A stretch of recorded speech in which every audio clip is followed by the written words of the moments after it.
રાજકોટમાં ગ્રામ્ય પોલીસ પર આક્ષેપ હત્યાના પ્રયાસના ગુન્હાના આરોપીને મેટોડા પોલીસ સુખ સુવિધા આપે છે. ભોગ બનનારની એસપીને રજૂઆત. Story report by Sandeep Chavda, Rajkot. શું તમારું નામ? મારું નામ અશોકસિંહ. હું ને મારો બાબુ બે ગયા હતા મોટા મોટા પૈસા ઉપાડીને આવતા હતા તો બે થી ત્રણ ના ગાડામાં ગાડી સામી ગઈ તો અમારી માટે એને ખાવા મારી ચડાવવાની ખુશી થઈ. એટલે 4 વાગે છોકરાએ ફોન કર્યો કેમ કાકા તમે આમ કીધું એટલે એ કે શું હતો પછી કે ફરી માંથી કરવાનું છે. કોઈ કીધું એવું?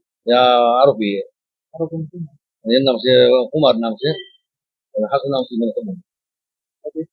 પછી 5 વાગે છોકરા કે હું આવ્યું તું ક્યાં છું આવું છું તો એ છોકરા કંપનીમાં કામ કરે મેટોડા ગાડી લઈને અને બે એના ભેગા માણસો રાખેલા હતા.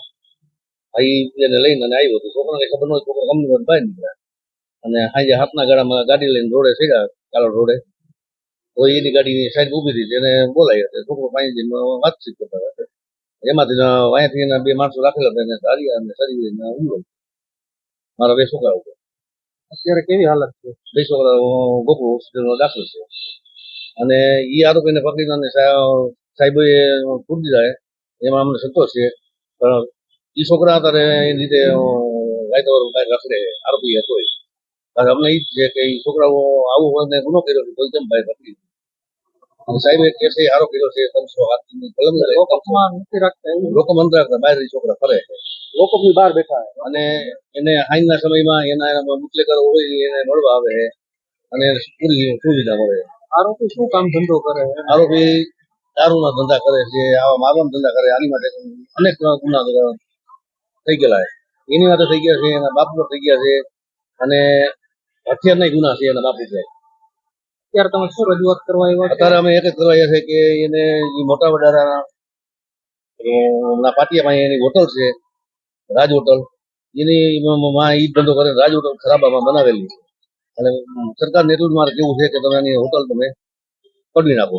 ત્યાંથી ને જ્યાં કરે આ પ્રમાણે તો મારી માથે નહીં સારું છોકરા પર ફોન કરીને કઈ ખાસ કરી છે હાઈસ્કૂલ છોકરા કામ આવી ગયા. સરકારને એટલું કેવું છે કે આને પાછા કાગળી કરો, ગુનો કરો તો હું આભાર માનું. માં motor driving, safe and sure driving. Driving એ શોખ સાથે આપની મોટી જવાબદારી પણ છે. અમારા ઇન્સ્ટ્રક્ટર દ્વારા સચોટ અને સરળ માર્ગદર્શન. આપની રોજની તાલીમની માહિતી મેળવીને શું અધુરાશ છે એના ઉપર પૂરું ફોકસ કરાય છે.